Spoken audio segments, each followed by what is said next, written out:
மானம் குறையும் இன்னு மாசு படியும் இன்னு வீணா கதை முடிஞ்சு போச்சு.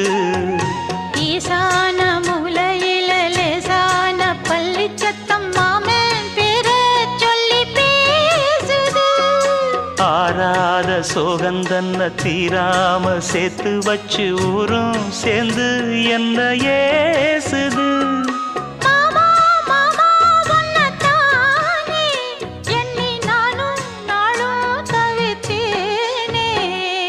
கூண்டுக்குள்ள என்ன வச்சு கூடி நின்ன ஊற விட்டு கூண்டுக்குள்ள போனதென்ன கோலக்கிளி.